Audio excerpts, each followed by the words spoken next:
Okay, അപ്പോൾ നമ്മൾ എന്താണ് ഈ പറഞ്ഞ കെമിക്കൽ ബോണ്ടിങ്ങിൻ്റെ ഇന്ന് ഞാൻ തീർക്കാൻ പോവാണ്. ഇന്ന് ഓൾമോസ്റ്റ് എല്ലാ പാഠങ്ങളും തീരാനായി.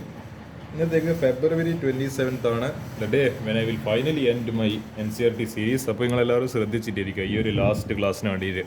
സോ ഇതാ ക്വസ്റ്റ്യൻ നമ്പർ 1 എന്താ നമ്മളെ സെലക്ടഡ് എക്സാംപ്ലറുടെ പ്രോബ്ലമാണ്. Explain the shape of BR F5-. നിങ്ങളെ സീനിയേഴ്സിൻ്റെ ഇതിൽ ചാറ പറയെന്ന് പറഞ്ഞിട്ട് ഈ പറഞ്ഞ എന്താണ് ഇതാ NCERT എക്സാംപ്ലർ ബുക്ക് എന്താണ് ചാറ പറയ ക്വസ്റ്റ്യൻസ് അല്ലെങ്കിൽ അറഞ്ചോ പറഞ്ഞ് ചോദിച്ചിട്ടുണ്ട്.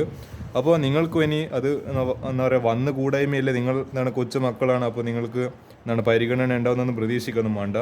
എന്താണ് നിങ്ങൾക്കും ഇതേപോലത്തെ ക്വസ്റ്റ്യൻസ് ഒക്കെ വരാം. മേടുന്ന് എക്സാംപ്ലർ ബുക്ക് നിങ്ങൾ നേരെ ബുക്കിൻ്റെ പേര് പോലും കേട്ടിട്ടുണ്ടാവില്ല. എൻട്രൻസിന് അടിക്കുന്ന ആളായിരിക്കും ചിലപ്പോൾ ആ ബുക്കിനെ പറ്റിയിട്ടുള്ള പേര് കേട്ടിട്ടുണ്ടാവും. സോ മനസ്സിലാക്കുക.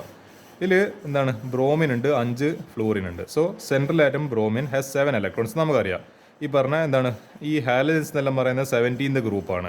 അപ്പോൾ അതായത് 2, 8, 18 അതായത് 2, 8, 7 ആണ്. അപ്പോൾ 7 ഇലക്ട്രോൺസ് അതിൻ്റെ ഔട്ടർ മോസ്റ്റ് ഷെല്ല് ഉണ്ടാവും.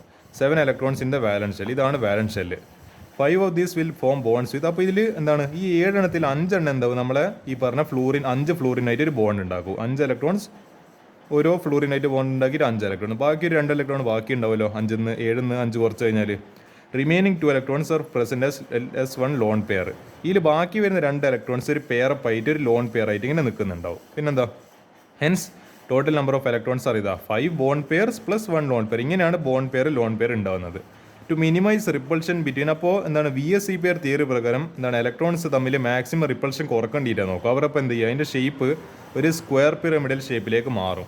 അപ്പോൾ നമ്മൾ ബ്രോമിൻ നടുക്ക് ഒരു ലോൺ പെയർ ഇങ്ങനെ ഉണ്ട്. പിന്നെന്താ ഒരു ഫ്ലൂറിനിട ഒരു ഫ്ലൂറിനിട ഒരു ഫ്ലൂറിനിട ഒരു ഫ്ലൂറിനിട ഒരു ഫ്ലൂറിനിട. ഇതിൽ നിൽക്കുമ്പോൾ എന്താ സ്ഥിതി മാക്സിമം അവർ തമ്മിലില്ല റിപ്പൾഷൻ കുറവായിരിക്കും. ഇലക്ട്രോൺസ് അങ്ങോട്ടും ഇങ്ങോട്ടും തമ്മിലില്ല. അതുകൊണ്ടാണ് ഈ ഒരു ഷേപ്പിലാണ് നിൽക്കുന്നത്. This will be the final answer. ഈ ഒരു ക്വസ്റ്റ്യൻ ചോദിക്കുന്നുണ്ട് explain why PCl5 is trigonal bipyramidal while IF5 is square pyramidal. അപ്പോൾ നമുക്ക് നോക്കാം. ഇതിൻ്റെ മറ്റേ പെട്ടി വരക്കേണ്ടതുണ്ട്.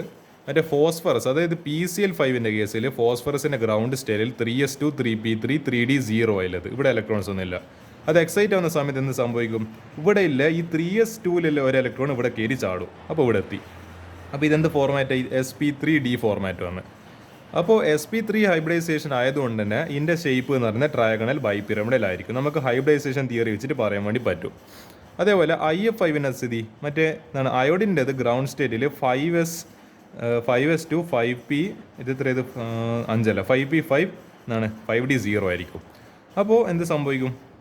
ഈ പറഞ്ഞ നമ്മൾ ഒരു കാര്യം നടന്ന് ഈ എക്സൈറ്റഡ് സ്റ്റേറ്റിലെത്തുമ്പോൾ ഈ പെയറപ്പായ ഇലക്ട്രോൺസിൽ ഇത് ഒരു ഇലക്ട്രോൺ ഇവിടെ കയറും, ഒരു ഇലക്ട്രോൺ ഇവിടെ കയറും. അപ്പോൾ എന്താ ഇവിടെ ഒരു ഇലക്ട്രോൺ ഇവിടെ ഒരു ഇലക്ട്രോൺ. അപ്പോൾ ഇതെന്ത് വന്ന് sp3d2 ഫോർമാറ്റ് ആണ്. അപ്പോൾ നമുക്ക് ഹൈബ്രിഡൈസേഷൻ വെച്ചിട്ട് പറയാൻ പറ്റും sp3d2 ഫോർമാറ്റിൽ എന്താണ് അതിൻ്റെ ഷേപ്പ് വരെ സ്ക്വയർ പിരമിഡിലാണ്. ഇങ്ങനെ ജസ്റ്റ് ഒരു സിമ്പിൾ ആൻസർ എഴുതി കൊടുത്തു കഴിഞ്ഞാൽ ഇതിൻ്റെ ആൻസർ ആയി.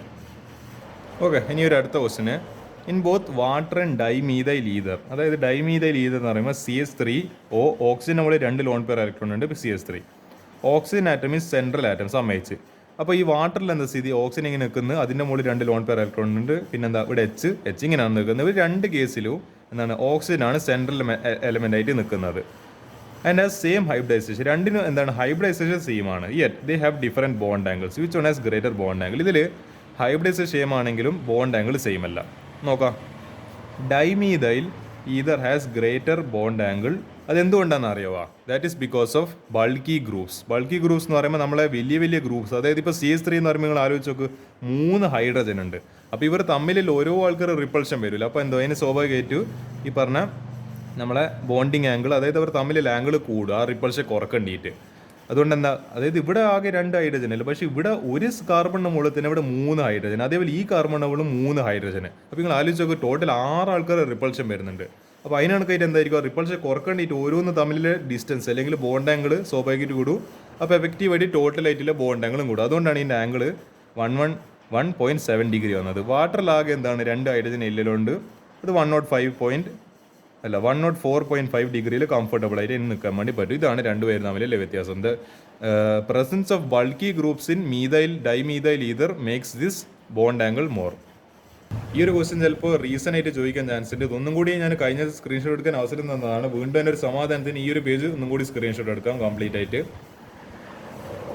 ഇതാ ഈ ഒരു പേജും അതിൻ്റെ ആൻസേഴ്സ് കംപ്ലീറ്റ് സ്ക്രീൻഷോട്ട് വെക്കാവുന്നതാണ്. ഓക്കെ, അപ്പോൾ ഞാൻ നോക്കുമ്പോൾ അത്ര ക്വസ്റ്റ്യൻസ് അല്ല. നിങ്ങൾ ഒരു കാര്യം ചെയ്യുക, ഈ ഒരു 17ാമത്തെ ക്വസ്റ്റ്യൻ എക്സാമിന് വരാൻ ചാൻസ് ഉണ്ട്. ഇതും കൂടി ഒന്ന് സ്ക്രീൻഷോട്ട് എടുത്ത് വെക്കുക, എൻ്റെ ഒരു മനസ്സമാധാനത്തിന് വേണ്ടി മാത്രം. ഓക്കെ, അതോടുകൂടി ഈ പാഠത്തിൽ എല്ലാ ക്വസ്റ്റ്യൻസും തീർന്നിട്ടുണ്ട്. ഞാൻ ഡിസ്കസ് ചെയ്യാൻ വെച്ച നോർമൽ ക്വസ്റ്റ്യൻസും എക്സാംപ്ലർ ക്വസ്റ്റ്യൻസും എല്ലാം തീർന്നിട്ടുണ്ട്. ഇതോടുകൂടി നമ്മളെ +1 കെമിസ്ട്രി ഇവിടെ എങ്ങും കൊണ്ട് അവസാനിക്കുകയാണ്. +1 കെമിസ്ട്രി അവസാനിച്ച് ഈ ഒരു യാത്രയിൽ എൻ്റെ ഒപ്പരം കൂടിയ കമൻറ്റിലൂടെയും ലൈക്കിലൂടെയും ഷെയറിലൂടെയും സബ്സ്ക്രൈബിലൂടെയെല്ലാം നമ്മുടെ കൂടെ നിന്നല്ല, പിന്നെ വ്യൂസിലൂടെയെല്ലാം കൂടെ നിന്ന എല്ലാ ആൾക്കാർക്കും എൻ്റെ നന്ദി അറിയിക്കുകയാണ്. It is my heartfelt gratitude for all the people who keep supporting me every single day. അത് പറഞ്ഞുകൊണ്ട് ഇന്നത്തെ ചാപ്റ്റർ ഇന്നത്തെ ഒരു പാർട്ടിങ് അവസാനിച്ച്. So that will beat.